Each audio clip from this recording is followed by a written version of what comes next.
Nós vamos conversar sobre transição planetária. E não preciso muito narrar o quadro, porque nós já estamos dentro dele.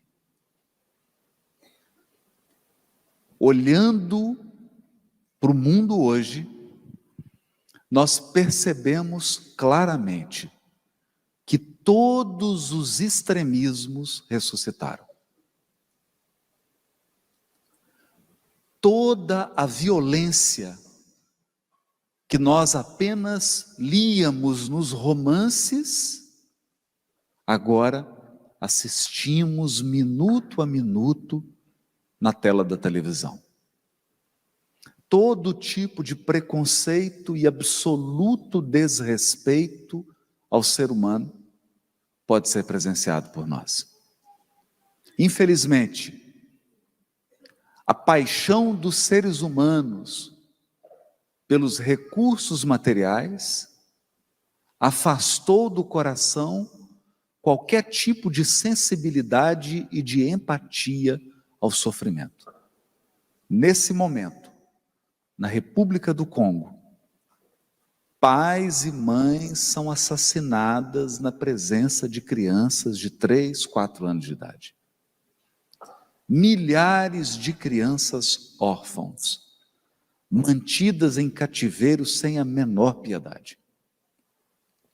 Nesse exato momento, senhoras, mulheres e crianças são truculentamente assassinadas na Ucrânia.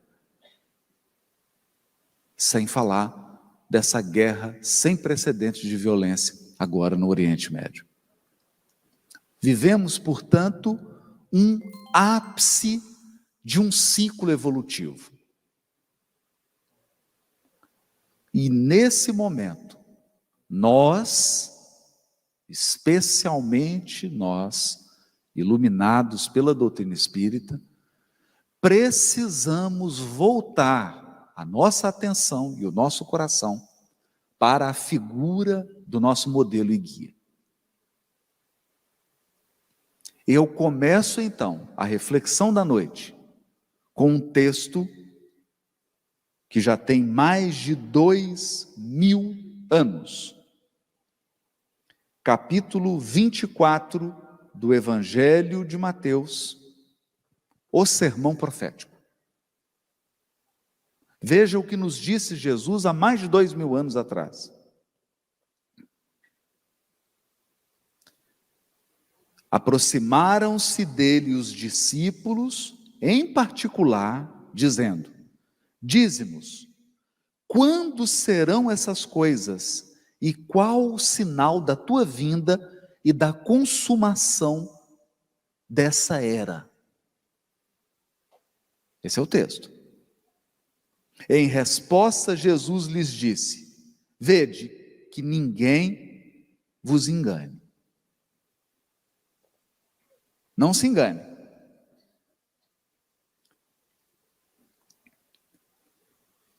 Pois muitos virão em meu nome dizendo: eu sou o Cristo, e enganarão a muitos. Esse é o primeiro ponto. Questão 625 de O Livro dos Espíritos. Qual é nosso modelo de conduta? Está escrito Jesus. Mas hoje, Jesus não é o modelo de conduta para muitas pessoas. E, infelizmente, Jesus não é o modelo de conduta para todos os espíritas. Mesmo os espíritas elegeram outros modelos. Escolheram outros seres humanos para seguir. Escolheram outros exemplos para mirar. Hoje, quem grita mais alto, quem bate mais forte, quem agride mais veloz, geralmente é o mais aplaudido. A violência ocupa um lugar de destaque. Nós estamos reverenciando a violência. nós estamos reverenciando a esperteza. Nós estamos reverenciando a injustiça, chamando-a de sucesso. O nosso modelo é outro. Nosso, em termos de humanidade. Portanto, nós deliberadamente abandonamos um guia cujos dizeres foram: aprendei comigo que sou brando e humilde de coração. Vinde a mim, vós que estáis cansados e oprimidos, e eu vos aliviarei. Portanto, o mundo está cheio de falsos cristos. Falso Cristo não é uma figura mitológica. Falso Cristo não é uma figura de filme da Marvel. Falso Cristo é todo ser humano que se propõe a guiar massas e começa a ensinar essas massas a fazer o contrário do que Jesus ensinou. E esse é o perigo. Esse é o grande perigo. Porque eles são pessoas comuns. São seres humanos comuns. Aliás, aqui começa um ponto. Desde o Velho Testamento, desde a ação de Elias, de Jeremias, de Isaías, todos os enviados têm advertido a humanidade: cuidado com a idolatria. Não se idolatra ser humano. A lei de adoração é adoração a Deus, não a pessoas. Quando essa energia da adoração se volta para pessoas, nós estamos transformando pessoas em falsos guias, em falsos profetas, em falsos cristos. E por que adorar a Deus? Porque há uma lei psíquica. Onde estiver aquilo que você valoriza, lá estará o seu coração. Você se apega emocionalmente àquilo que você valoriza. Eu poderia resumir isso dizendo: nós nos tornamos aquilo que adoramos. Nós nos tornamos aquilo que adoramos. Eu vou dar alguns exemplos. Quem adora a cachaça, cheira a cachaça. É ou não é? Você já conviveu com algum alcoólatra? Alguém aqui tem um alcoólatra na família? 7h da manhã essa pessoa está cheirando cachaça. Alguém aqui tem um parente na família viciado em crack? Eu tenho, um irmão de criação. Usuário de crack, quando ele entra, você fala: é usuário de crack. Tem uma marca. Você se torna aquilo que você adora. Então, por que existe uma lei para adorar a Deus? Porque se você adora a Deus, você se torna divino. Se você adora a Deus, você se torna celestial. Esse é o problema da idolatria. E quando você adora seres humanos, você se torna igual àquela pessoa, inclusive nos defeitos. Porque você abre mão da sua singularidade e passa a imitar pessoas. E acredite, é um fenômeno de massa. É um fenômeno de massa. Quando você tem idolatria, você passa a ter grupos de idólatras. E o problema da idolatria é que para idolatrar, você tem que abrir mão da sua autonomia. Para idolatrar, você para de decidir, você para de escolher, você se infantiliza. Porque você começa a delegar ao outro a tarefa de escolher por você. Esse é o ponto.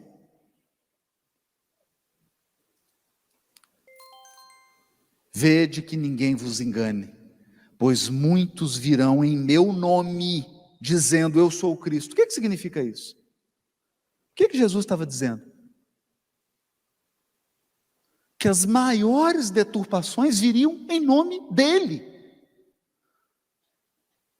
usando o nome do Cristo para fazer o contrário do que o Cristo ensinou.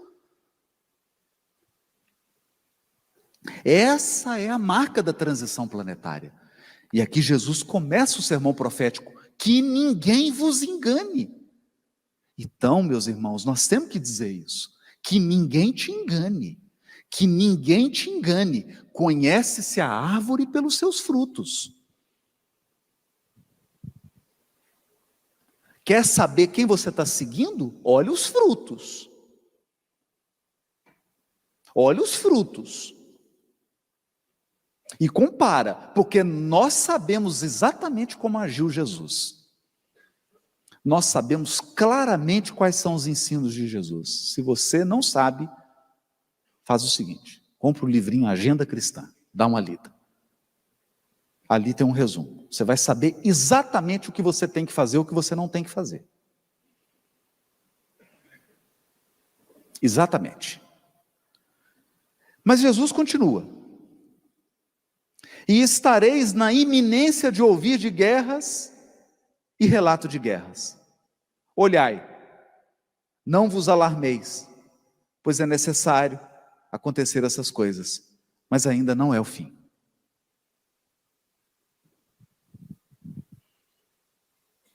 Precisa explicar? Não se alarme. Sem alarme. Ainda não é o fim. Sabe qual será o fim?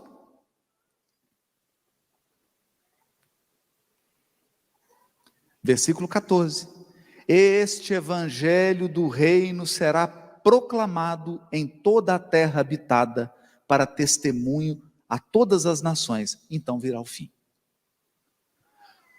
O fim é quando o evangelho se implantar, não é quando a guerra surgir.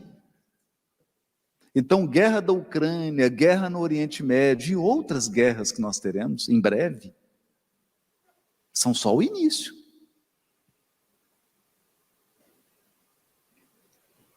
Porque o fim da transição planetária é quando a humanidade olhar para tudo destruído e falar assim: pois é, destruímos, né? Destruímos, agora vamos ter que reconstruir. Reconstruir com base em quais valores? Os valores do Evangelho. Eu sempre gosto de um ponto da fala de Nelson Mandela, quando saiu da prisão e assumiu a presidência da África do Sul num momento grave do apartheid. Ele disse assim: se nós implementarmos na África do Sul o olho por olho e o dente por dente, a África do Sul será um país de cegos e banguelos. Cegos e banguelos. Não tem fim. Violência e vingança não tem fim. Não tem fim. Não tem fim. Porque começa com uma agressão e um agredido. Agredido agride, você já não sabe mais quem é agressor, quem é agredido. Depois de 500.000 agressões mútuas, já não existe agressor e agredido. Existem vítimas de um infortúnio. Ninguém mais tem razão. Porque a violência impera. É destruição sobre destruição. Foi isso que Nelson Mandela tentou evitar. Ele sabia que isso ia acontecer.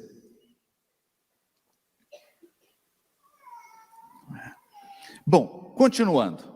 Muitos falsos profetas serão levantados e enganarão a muitos. E enganarão a muitos. O que é o falso profeta? O que é um profeta? Profeta é alguém que aponta caminho. Profeta é alguém que guia. E o falso profeta? Ele te leva para onde? Para onde que ele te leva? Para a destruição e para a morte. Para o preconceito. Para a violência. E por se multiplicar a iniquidade. Iniquidade. O que é iniquidade? Acabando a palestra hoje, liga num canal de televisão, num jornal, e vê o que está acontecendo agora. O que está acontecendo agora? Iniquidade. Perversidade. A iniquidade é quando o mal não tem mais vergonha de ser mal. O mal não se esconde mais. Ele anda à luz do dia. O mal agora tem perfil no Instagram. Tem seguidor e curtida. E o pior, tem curtida dos bons. Dos bons. Então o mal agora tem publicidade, divulgação. Não há mais vergonha no mal. Quando isso acontece, vira iniquidade. E por se multiplicar a iniquidade, o amor de muitos esfriará. Nosso amor esfriou. Nosso amor esfriou. Esse é o fenômeno mais marcante da transição planetária. A gente começa a duvidar na força do amor. Dá uma esfriada. Dá uma esfriada porque você começa a pensar assim, será que vale a pena ser bom? Será que vale a pena ser resignado? Será que vale a pena dar um sorriso? Será que vale a pena amparar alguém? Será que vale a pena eu me importar com outra pessoa?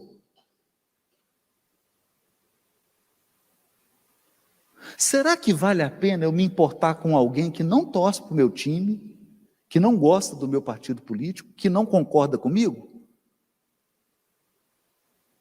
O amor esfriou. O amor esfriou nos grupos familiares do WhatsApp.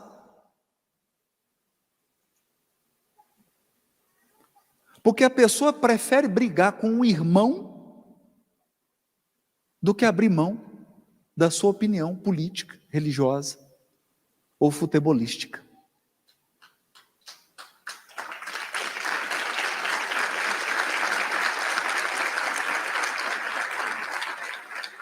O amor esfriou. E vai esfriar mais. E vai esfriar mais. Essa é uma marca. A violência cresce tanto, a iniquidade cresce tanto, que começa a ser comum. Comum. A truculência passa a ser comum. Passa a ser aceita. Passa a ser normal. Mas quem perseverar até ao fim, aqui, o fim aqui, a palavra fim aqui em grego é até a finalidade, o objetivo. Não é o fim de término. O que Jesus está dizendo é, mas quem perseverar até o objetivo, esse será salvo. Perseverança. Perseverança. Persevera no amor. Persevera na tolerância. Persevera na bondade. Não vai ser fácil. Não vai ser fácil. Este evangelho do reino será proclamado em toda a terra e então virá o fim. Portanto, quando virdes a abominação devastadora, que foi falada através do profeta Daniel, estabelecida no lugar santo, quem estiver lendo, compreenda. O que é isso? O que é abominação devastadora no lugar santo? Quais são os lugares sagrados da sua vida? Pensa, no que você considera sagrado? Por exemplo, você considera, não é sagrado uma creche com criança? Pois é, as pessoas entram agora e matam. Não é sagrado um lar? Pois a gente deixa entrar no nosso lar as piores influências. As piores influências. Não é sagrado o coração e a mente dos nossos jovens? Pois bem, a gente deixa eles ter acesso a todo tipo de veneno intelectual e emocional. Veneno intelectual e emocional.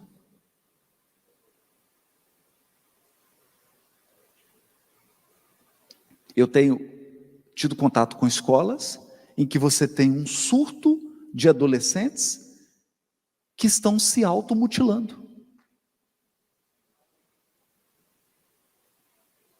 Veja, eu não estou falando de um adolescente. Eu estou falando um surto na escola. São várias meninas e meninos de 15, 16 anos chegando em casa com cortes. Eu conversei com uma e perguntei para ela: por que você fez isso? Por que você se cortou? Ela disse assim: que eu estou sentindo uma coisa, e quando eu me corto, alivia.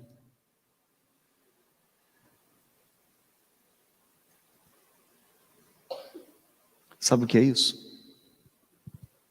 Isso é o seguinte: nós damos tanta atenção ao exterior,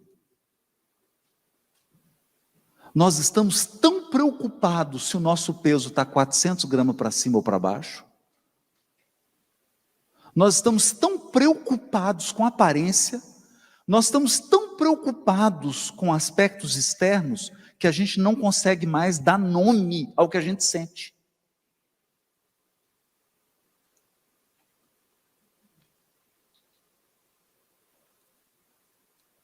Então, o que tem acontecido? Na sala do meu filho, o rapaz chegou, deixou um bilhete. Ô professora, quero ir ao banheiro. Foi ao banheiro. Como ele demorava, os colegas chegaram, liam o bilhete. Olha, vocês me desculpem, não sei o que, então eu vou suicidar. Falou: professora, deixou um bilhete de suicídio. Foram no banheiro, ele tinha cortado a garganta. Sobreviveu. Motivo: a namorada terminou com ele.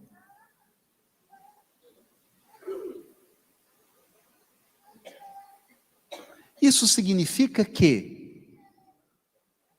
nós não damos mais importância a sentimentos. Nós não damos mais importância a gente, a pessoa. A gente só dá importância agora, quando eu falo a gente, não estou falando de você, de mim, de alguém em particular. Eu estou falando da coletividade. A coletividade. Nós damos mais importância à coisa do que a pessoas.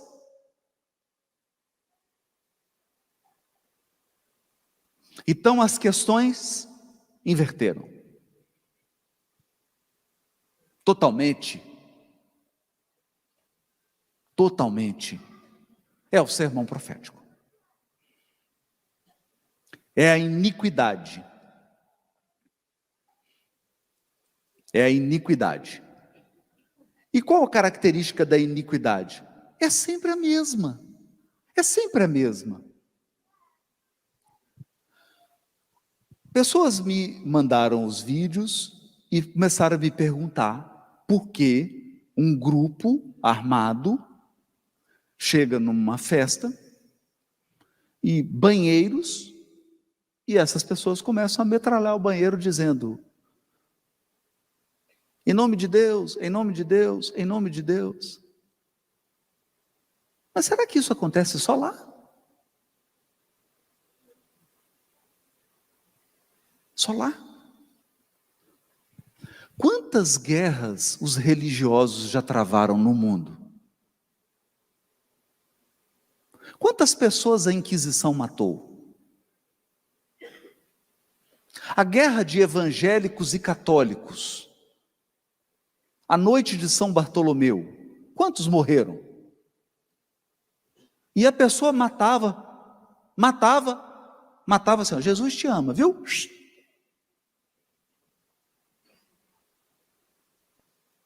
Que religiosidade é essa? Que religiosidade é essa que justifica você ferir o seu semelhante? Você excluir o seu semelhante? Você retirar do seu semelhante o direito de existir? Ele não pode existir. Ele não pode ser ele. Então a pessoa diz para você: eu sou assim. Você fala: eu vou te curar. Eu vou te curar de ser você. Você não pode ser você. Você tem que ser o padrão aqui que a nossa organização determina.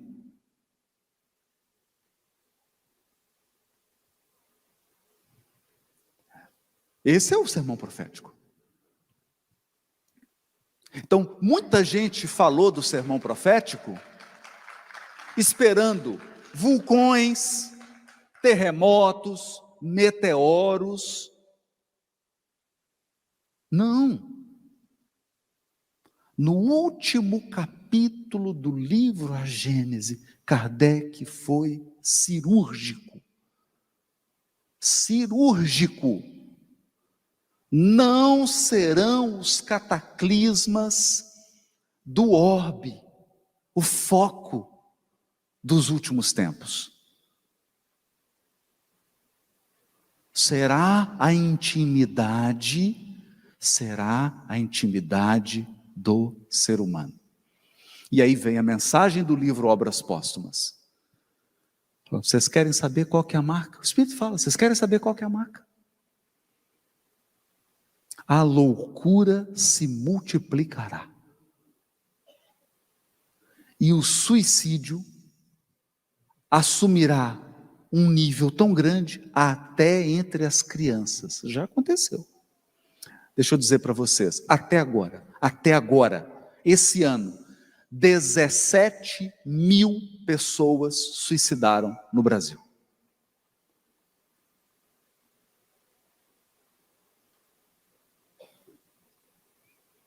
(17 mil pessoas). Eu quero que você pense agora nas 20 pessoas que você mais convive. Quantas delas só dormem tomando remédio? Pensa.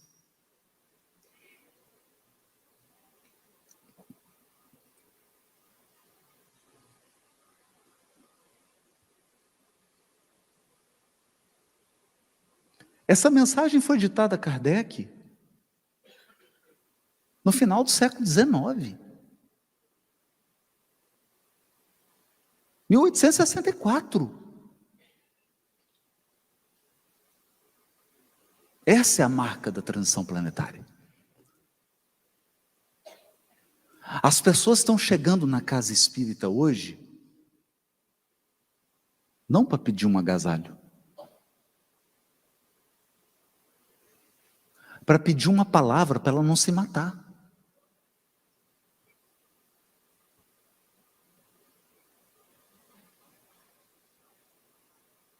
Então as pessoas estão pedindo um outro tipo de socorro. E aí vem Jesus. Então, os que estiverem na Judéia, fujam para os montes. O que estiver sobre o terraço, não desça para pegar coisa alguma dentro de casa. Quem estiver no campo, não volte atrás. Qual que é a lição aqui? Não retroceda. Não volte. Não volte atrás. Não volte a padrões de comportamento que você alimentou há séculos. Não faça isso. Veja, gente, todos nós temos um passado complexo. Todos temos um passado complexo. Cuidado para você não voltar. Cuidado. Orai para que a vossa fuga não aconteça no inverno nem no sábado, pois haverá nesse tempo grande provação, como não tem havido desde o princípio do mundo até agora, nem jamais haverá.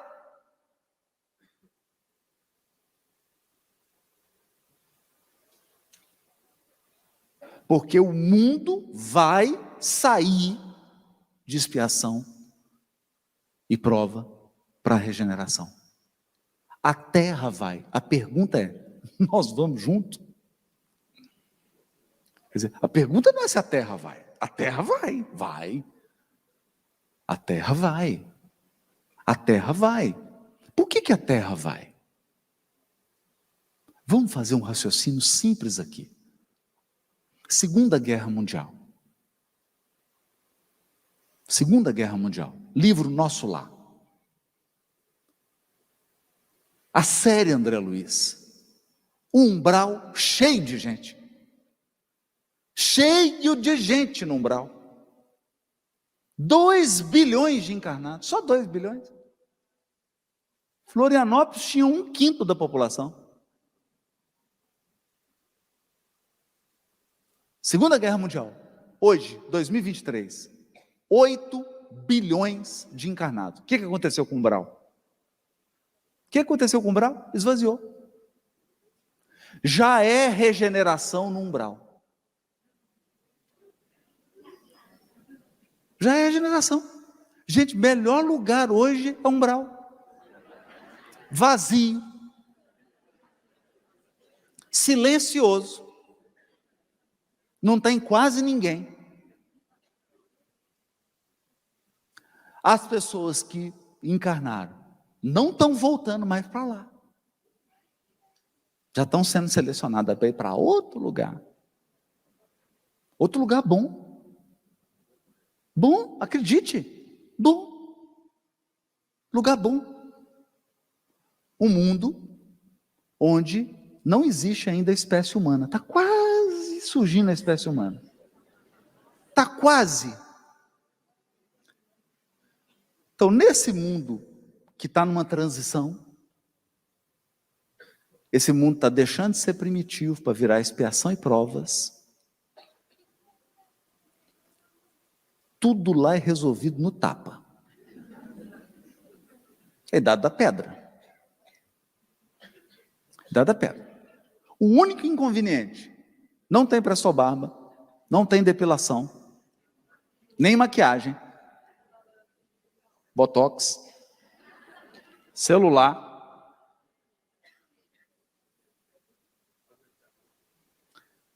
É bruto. É bruto do jeitinho que a pessoa é bruta por dentro. Isso se chama homeopatia. Semelhante cura semelhante.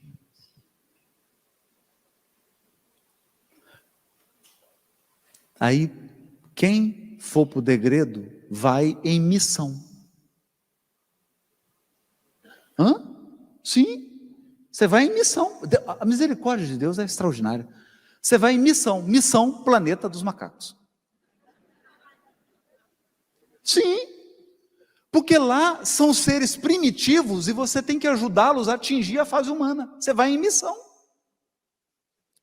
Porque você é inteligente. Vai inventar roda, fogo. Está cheio de gente querendo inventar roda. Aqui não tem? Lá você vai ter oportunidade. Você vai ser um inventor, uma inventora. Você vai chegar lá e ensinar a pessoa a salgar. Pô, põe um salzinho aí, fica melhor.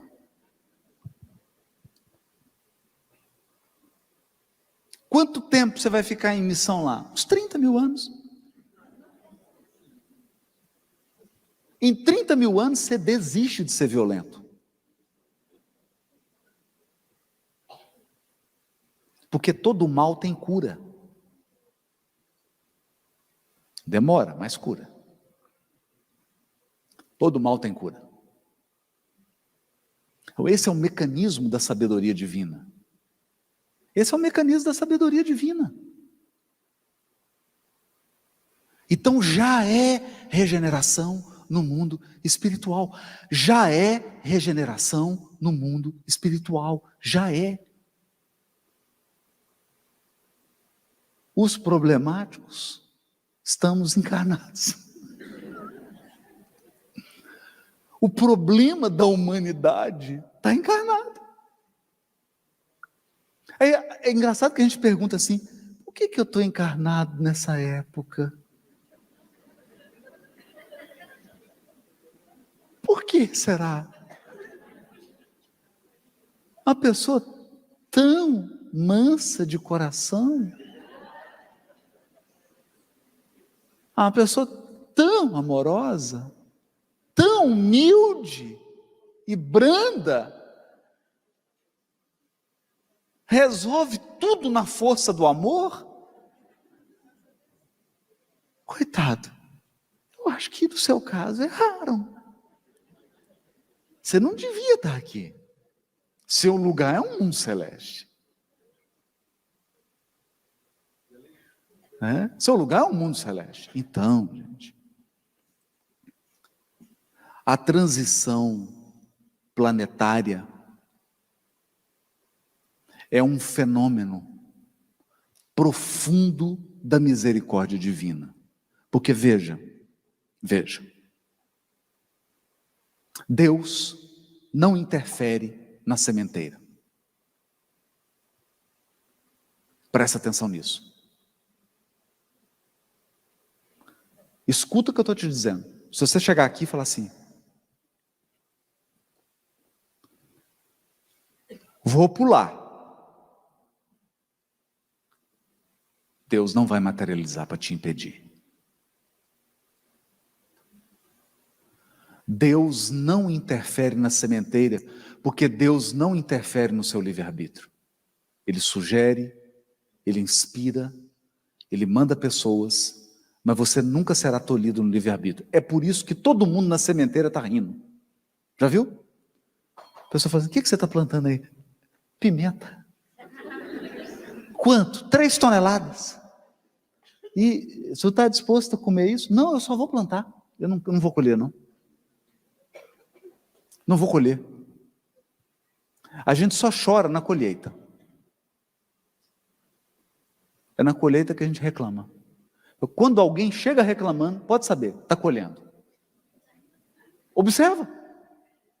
Observa.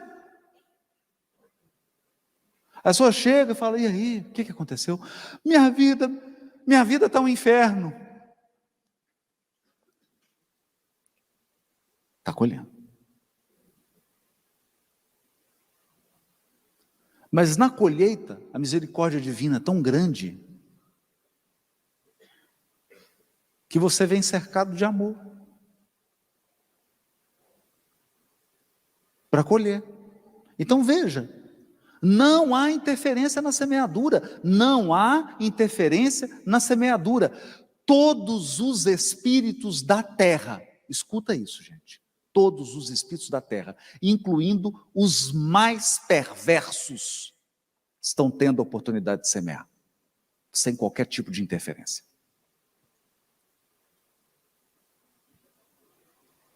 Sem qualquer tipo de interferência. Hoje, qualquer coisa que você quiser fazer de ruim, você faz aqui em Florianópolis. O que você quer? Tráfico de pessoas? Tem. Assassinato? Tem. Droga? Tem. O que você quer? Qualquer coisa. Pensa nas piores coisas. Tem. Pela internet, inclusive.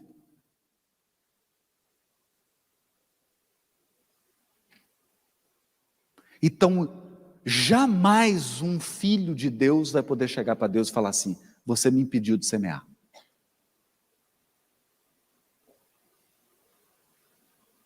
Você me impediu de semear. Isso você não vai ouvir.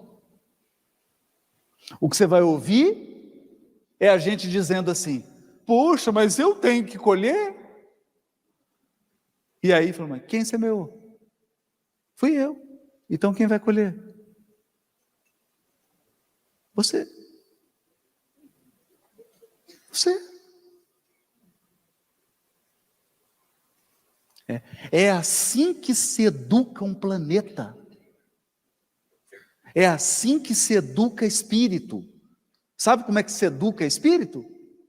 Você fala assim, pode semear. Você quer semear o quê? Espinho? Pimenta? Tempestade? Pode semear. À vontade, filho. À vontade. Lança a sua semente. E prepara. Prepara. Essa é a pedagogia da iluminação. Essa é a pedagogia da iluminação. É por isso que espírito da segunda ordem,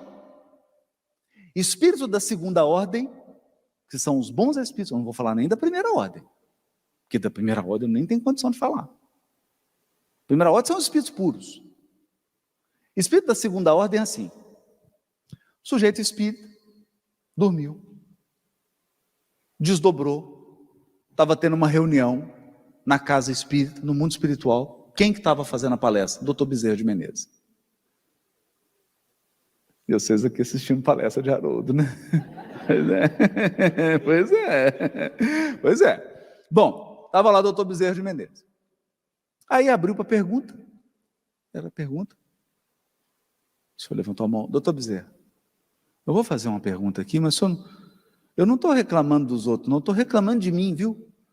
Ô, doutor Bezerra, não dá. Eu só sei mentir. Eu minto para mim mesmo. Eu vivo fuxicando a vida dos outros. Controlando a vida dos outros. Doutor Bezerra, eu vou dizer para o senhor que tem hora que eu desejo mal para umas pessoas. Para algumas só. Mas que eu desejo. E começou a listar aquele tanto de defeito. E o doutor Bezerra ouvindo. Ele falou assim, não tem chance para mim, doutor. Aí o doutor Bezerra falou assim, meu filho, eu também.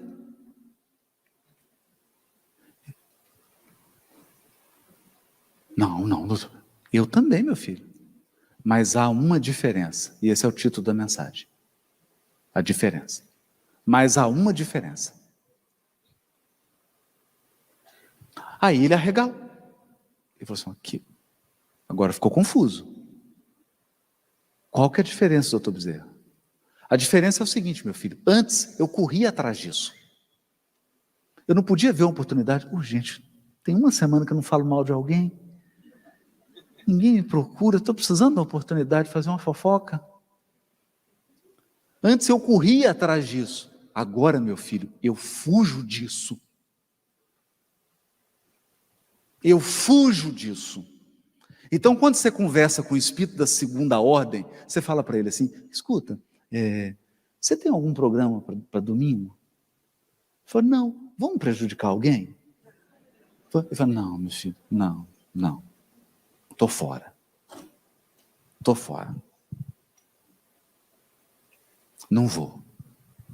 Não quero. Por quê? Porque tem alguém forçando ele? Nós precisamos entender uma coisa, ninguém é forçado a ser bom.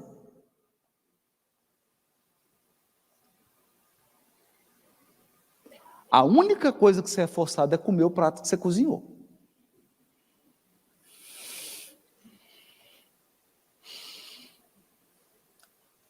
Então agora, o mundo é um self-service. O mundo é um self-service. Tem uma fila e 3 quilômetros de self-service. E você está com o seu pratinho. O que eu vou pôr no meu prato? Ah, essa ruindade aqui, esse aqui eu quero. Ah, isso aqui é bom também. E você pode servir à vontade, não precisa ter pressa não, viu? Não precisa ter pressa. Pode servir com calma. Às vezes você fica 50 anos servindo. 60 anos. Mas aí você chega na balança.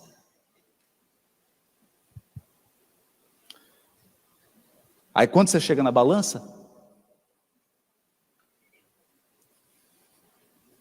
vai pesar. Vai pesar. Só que agora é transição. Então transição tem 2 salões para você comer. Missão.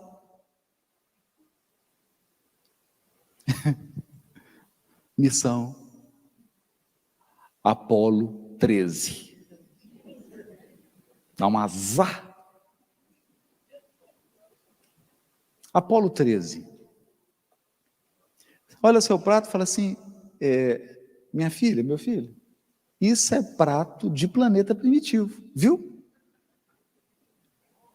Já pode entrar na nave. E você vai comendo.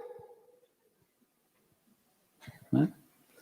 Aí, não, isso aí é prato de gente que está querendo regeneração. Você tá querendo regeneração.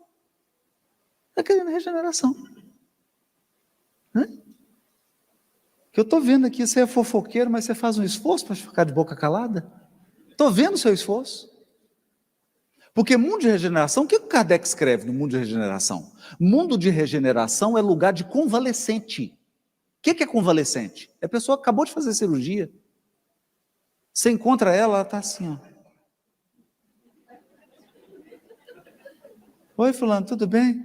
Estou bem. Graças a Deus, deu tudo certo. Isso é mundo de regeneração. Você chega a pessoa assim, vamos fazer uma coisa ruim?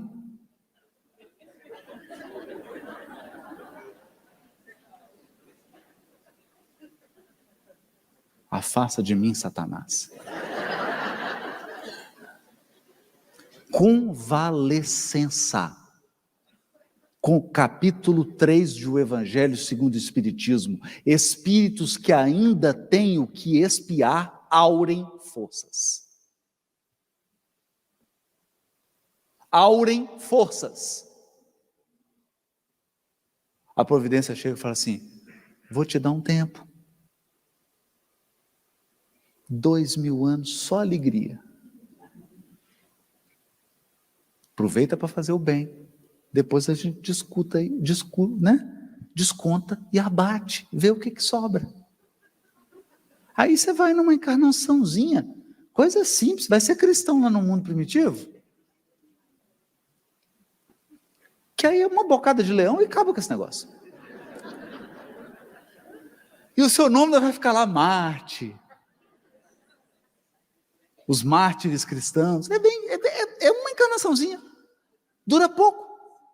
26, 24 anos, 30 anos, você está desencarnado. Acabou. Liquida essa fatura. É isso, gente. É isso.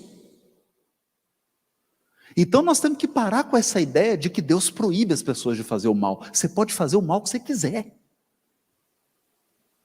À vontade. Vá em frente. Vá em frente. E treina o lombo. E treina o lombo. E treina o lombo. Porque tem coisas que você só descobre que dói quando é em você.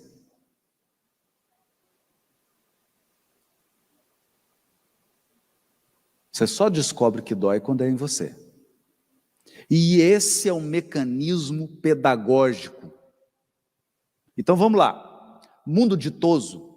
só tem espírito saturado do mal. O povo não aguenta nem falar no mal.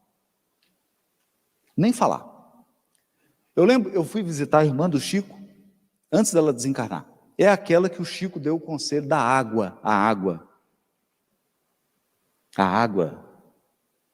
pura, né? Porque ela tinha um hábito ela era comentarista da vida alheia, era âncora da CNN, então dava notícia a todo mundo. O que é fulano? fulano já está no terceiro casamento. Aí o outro, aquele outro faz palestra, finge de santo, você não sabe como é que ele é. E essa é âncora da CNN, né? Comentarista da vida alheia. Então o Chico falou, minha irmã, não está bom isso. Não está bom. Quando der esse impulso, essa vontade irresistível de falar da vida de alguém, taca água na boca. Que água é essa? Água pura. Onde que eu acho essa? Qualquer filtro. Qualquer água. Minha filha, põe na boca. O importante é não falar. Vontade você vai ter ainda por 500 anos. Não fala. Eu estava lá, brinquei. De repente eu olho para a porta da cozinha dela, juro, tinha uma faixa. Eu fui lá com o Arnaldo Rocha, tinha uma faixa. Não me fale mal de ninguém.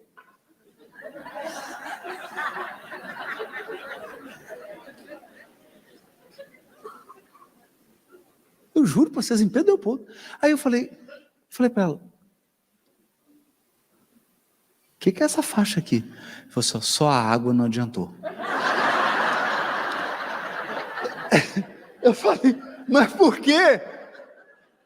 Eu falei, porque era o seguinte, eu colocava água na boca, aí a pessoa vinha,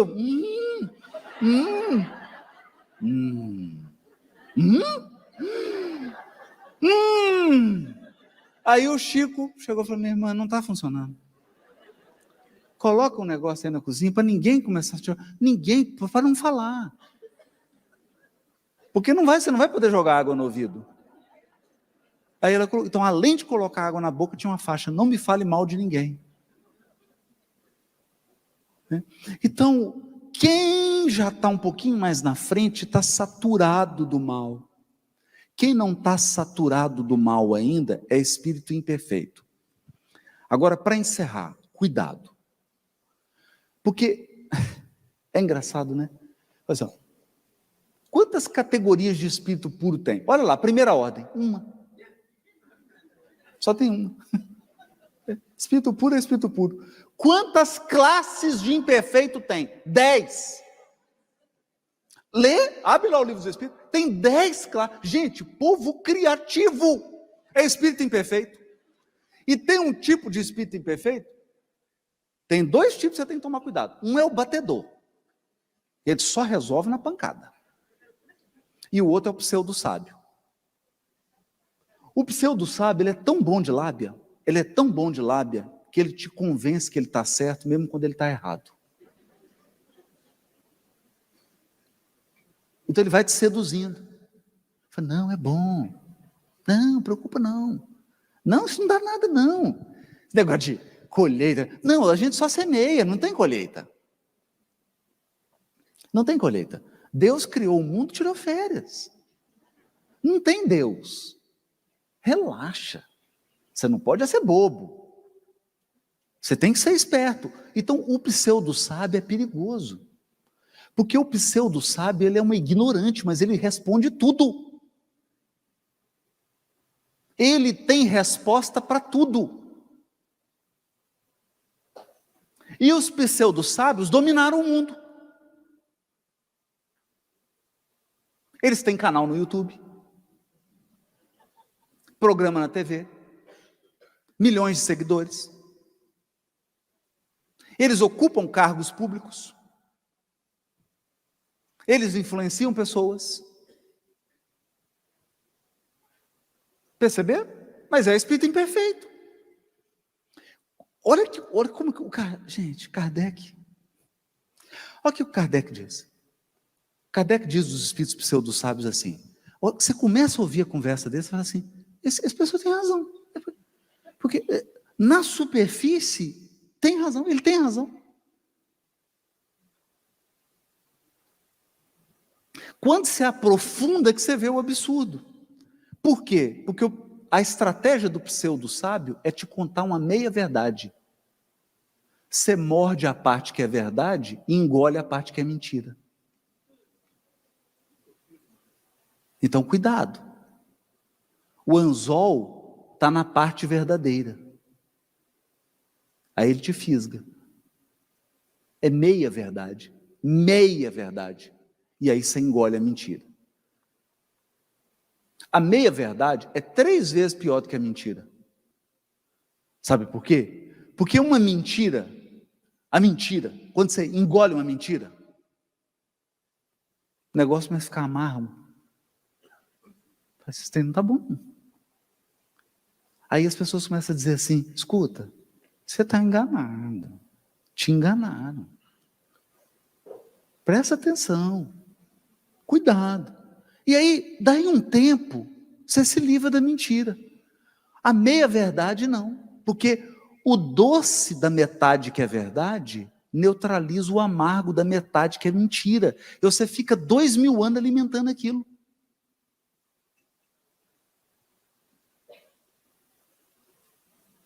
E toda vez que alguém te fala assim, fulano, isso não está certo o que você está falando, sabe o que você faz? É um biscoito.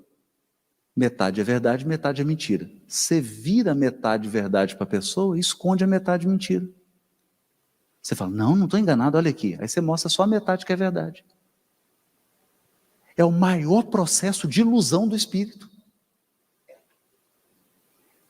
Porque você não está errado, nem certo, você está meio certo.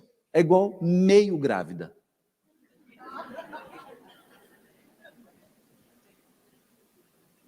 Percebeu? Você está meio certo. Meio certo.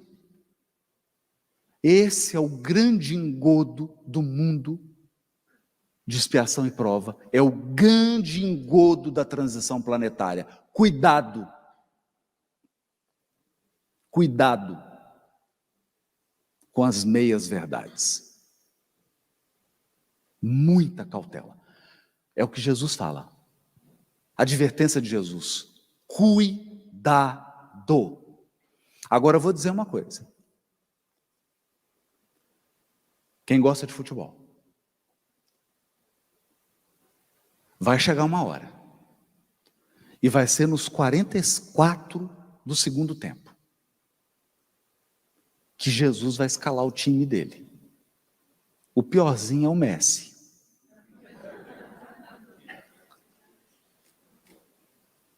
A hora que Jesus escalar o time, em 1 minuto, eles vencem o jogo. Sabe por quê? Porque você vai andar nas ruas e você vai ouvir falar de alguém, e esse alguém é Francisco de Assis reencarnado. Você vai andar nas ruas, aqui de Floripa, vai ter pelo menos 2 espíritos puros morando aqui.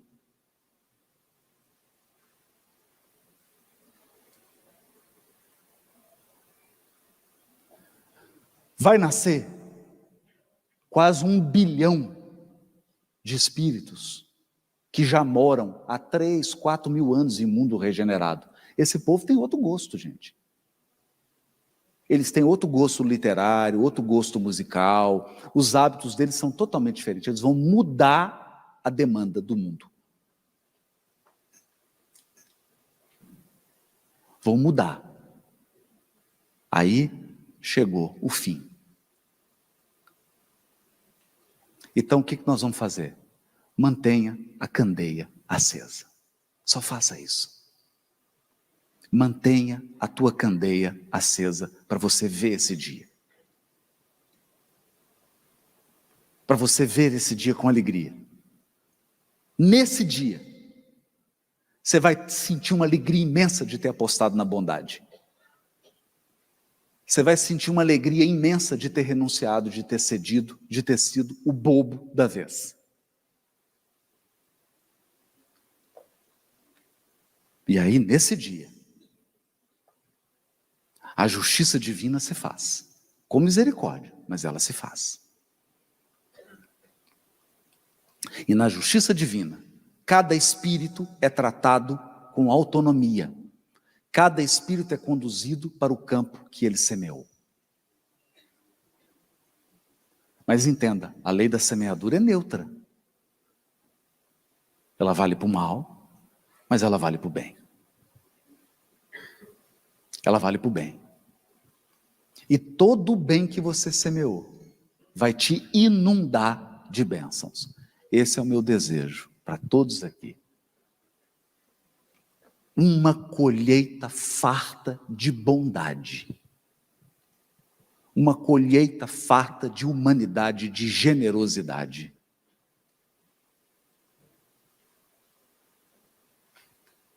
Porque nós não estamos num barco sem comando. O Cristo está no leme. Muito obrigado, Floripa. Boa noite para todos. Fiquem com Deus. A exposição de Haroldo Dutra Dias nos conduz a uma compreensão serena e profundamente espiritual da transição planetária.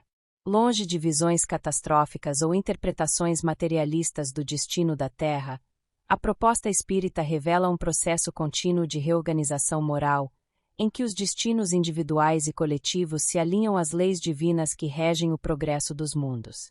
A codificação é clara. A regeneração da Terra não resulta de transformações físicas extraordinárias, mas do amadurecimento espiritual dos seres que a habitam. Quando se afirma que o planeta deixará de ser um mundo de provas e expiações, não se antecipa o desaparecimento da dor, mas o início de uma nova ordem onde o bem predomina como critério central da convivência humana. Trata-se de uma inflexão ética, não geológica, uma mudança de frequência vibratória operada pelo conjunto das consciências que decidem caminhar com o Evangelho em seu íntimo. A seleção moral que sustenta essa transição não é imposta nem arbitrária. Ela decorre da afinidade entre os espíritos e os valores que regem os ambientes onde se encontram. Assim, os que insistem no endurecimento, mesmo após sucessivas oportunidades de renovação, naturalmente serão enviados para esferas onde suas tendências ainda encontram ressonância. É o que a doutrina denomina migrações coletivas de espíritos, fenômeno em que a justiça divina se une à misericórdia, oferecendo novos começos em contextos mais compatíveis com suas necessidades de aprendizado. Mas o ponto mais exigente desse processo talvez resida na própria exigência da regeneração. Ela não admite mais posturas dissimuladas e cheias de superficialidade. O novo tempo reclama indivíduos cuja ética brote do entendimento íntimo da lei de Deus, e não do receio da punição ou da expectativa de recompensa. Trata-se de um movimento em que o bem se torna espontâneo, mesmo diante das próprias fragilidades, porque é vivenciado como resposta da consciência desperta, e não como imposição externa. Nesse sentido, a regeneração se constrói no âmago do ser, onde a fidelidade à verdade começa a pesar mais do que o conforto da aparência. Haroldo ressalta com clareza que não há terra regenerada sem espíritos regenerados. E esses não surgem de reformas abruptas, mas da lenta e perseverante reconstrução interior, aquela que começa na humildade de reconhecer nossas incoerências e prossegue na disciplina do sentimento e na vigilância do pensamento. A regeneração, portanto, não é uma mudança de cenário, é uma mudança de centro. O Evangelho, antes enunciado, agora precisa ser vivido. Importa lembrar que esse processo não se dá em esferas abstratas. Ele se concretiza nas situações cotidianas, no modo como cultivamos os vínculos, acolhemos as provas, lidamos com a verdade, com o tempo e com o serviço. Cada pequeno gesto que traduz o bem em meio à dor legítima torna-se semente do mundo novo.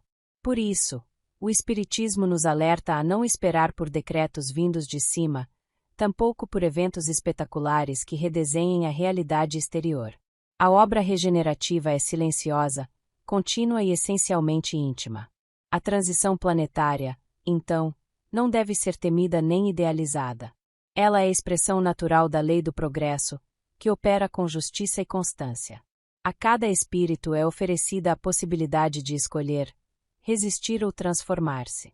Mas mesmo a resistência, mais cedo ou mais tarde, se converterá em aprendizado. Por quê? Pela própria estrutura do universo moral, nenhum de nós está destinado ao fracasso. Todos estamos destinados à perfeição, e é essa certeza que sustenta, com esperança e responsabilidade, o nosso caminho evolutivo. Por essa trilha de entendimento, a regeneração do planeta é movimento vivo, tecido pelas escolhas diárias de almas despertas. Cada atitude lúcida, gesto ético e esforço sincero em servir ao bem comum são sementes lançadas no solo do mundo novo. Colaboremos com essa obra que nos convoca à maturidade espiritual com clareza de propósito e disposição ativa. Sigamos em frente na persistência da edificação interior, certos de que toda transformação começa onde ninguém vê, mas que todo mundo sentirá.